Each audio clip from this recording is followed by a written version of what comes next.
Warm lantern smoke curls over Willowmere Square, sweet with honey cakes and fried apple peel. Paper moons hang from ropes between crooked roofs. Children chase glow moths with jars. A brass band tries very hard to sound grand, though the tuba keeps hiccuping. At the square's far end stands the Moonfair bell tower, tall and pale against the dusk. Each year, the town's stolen from the sky silver bell rings there at midnight. When it rings, every lantern in Willowmere flares blue-white and renews the town's warding lights for another year. If it does not ring tonight, those wards go dark. By dawn, river mists and old hungry things may start poking at windows. Worse, the crowd is already muttering about blame. You, Zara, stand beside the parade route with your crime kit at your hip. Little glass vials, chalk dust, thin wire, and the small lens you use when other folks say, "It was probably just a prank." You have already seen 3 pranks today. Lantern oil swapped with plum jam. Parade banners cut with a left-handed blade. A papier-mâché dragon sneezing pepper into the mayor's wig. Funny, yes. Random, no. Mayor Othen Beetlewick rings his sash in both hands. "The silver bell is gone," he says, voice cracking like a dropped teacup. Gone from the tower room, and the final parade starts at moonrise. The bell must ring by midnight tonight, or the wards fail. He leans closer. Find who did this, recover the bell, and please do it before the town arrests the flute section. They look guilty when nervous. Across the square, Pip Tangletoes, Willowmere's smiling court jester, bows to a ring of laughing children. His cap bells jingle bright and false. For one sharp breath, his smile slips as he hisses to a flour-dusted pastry boy. "No ledger, no trouble for Lady Brindle. Keep the tower locked until I say." Then the grin snaps back on. He juggles 3 moon-shaped pies, drops one on purpose, and gets a cheer. The mayor lowers his voice. There is a private ledger kept in the bell tower. Old debts, old favors, boring mayor things. He says this in the exact tone of a man hiding a rhinoceros under a napkin. Pip has been far too near the tower today. But if I accuse the beloved fool without proof, the crowd will riot, and he will dance right through it. Then a wet silver chime sounds from the gutter at your feet. A tiny bell clapper, no bigger than your thumb, rolls out of a smear of blue paint and pastry cream. The paint shines only where moonlight touches it. A trail of sticky crumbs leads away from the tower steps toward the festival stalls below it, where the pastry tent flaps in the evening wind. Mayor Beetlewick stares at you. Pip laughs too loudly across the square. The first moonrise drum booms once over Willowmere. The clock is clear. Recover the silver bell and expose the saboteur before midnight tonight. The clapper, the paint, the pastry stall, and Pip's strange whisper are all right in front of you. Zara, where do you start? I start with the pastry stall, heading over there to look at the wares and see if there are any clues. Sugar dust sticks to your boots as you reach the pastry stall. The counter smells of warm pear, cream, and panic. The stall sits under the long shadow of the Moonfair bell tower. Moon pies cool in neat rows. Honey twists hang from string. A flour-dusted pastry boy freezes with one hand on a covered crate below the counter. Your crumb trail runs right to his feet. The smear on the tiny bell clapper matches a blue streak along one pie tin's rim. Good eyes, Zara. You came straight to the messy place, and messy places tell the truth. Pip's bells jingle somewhere behind you in the crowd. Roll ADC 9 intelligence. Investigation check. 10.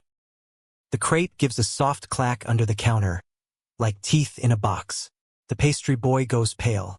Inside, wrapped in floury pastry cloth, sit spring-loaded squirters, snap poppers, false pie tins, and tiny clockwork mice with painted paws. Each one is smeared with the same moonlit blue paint as the tiny bell clapper. One pie tin bears a clean streak along its rim, exactly where the clapper scraped it. Tucked beneath the cloth is a delivery tag, written in a looping showman's hand, 4 PT Tower Mischief, then Cider Mill. A second mark has been rubbed out, but your sharp eye catches damp grit stuck to the tag. Not flour, cellar silt. The pastry boy grips the crate lid with both hands. I only held it for him, he blurts, then clamps his mouth shut so hard his cheeks puff. Behind you, Pip Tangletoes jingles closer through the crowd. My, he says brightly. Is someone inspecting dessert without a fork? The moon climbs higher over Willowmere Square. Midnight is still coming, Zara. What do you do?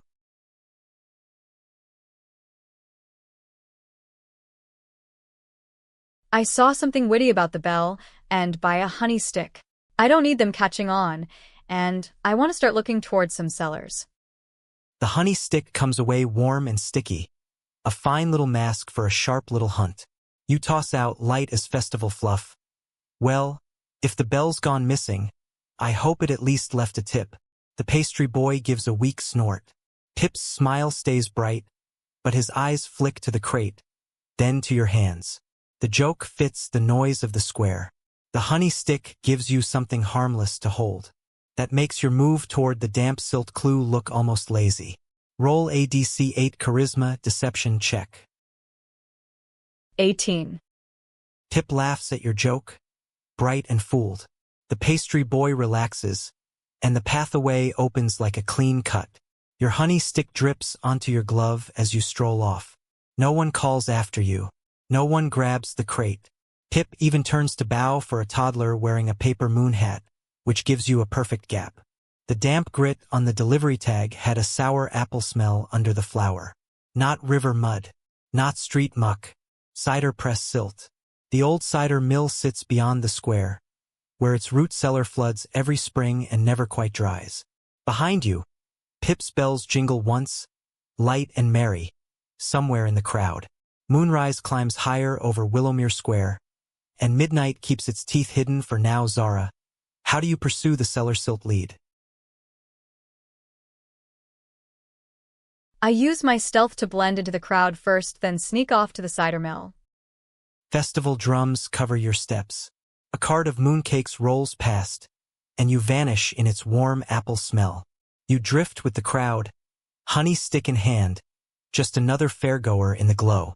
Pip's bells fade behind you. The pastry boy does not look up. Your little joke bought you the clean gap you needed. The lanes thin past Willowmere Square. Lantern noise gives way to frogs, creaking reeds, and the slow slap of water under old boards. The moon rides higher now. Midnight is closer. The old cider mill waits beyond a bent fence, dark and squat beside the stream. This will hang still, thick with moss.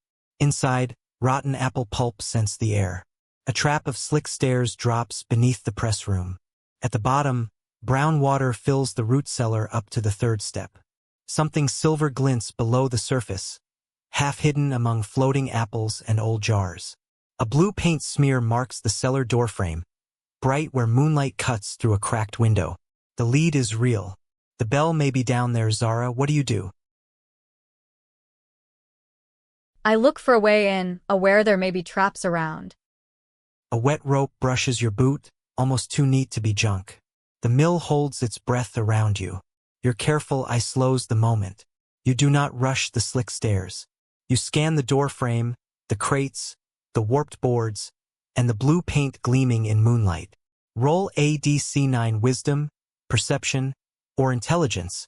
Investigation, check. 8. The rope snaps wet against your ankle.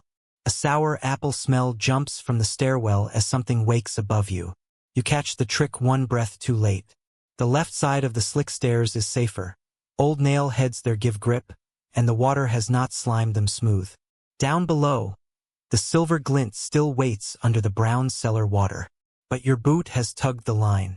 It runs up the doorframe, through a crack in the beam, to a tiny hidden noisemaker packed behind a loose cider press plank. Not a blade, not a pit, tattletale. The rope goes taut. Above the cellar stairs, a tiny hidden bell starts to jingle. What does Zara do? To be continued.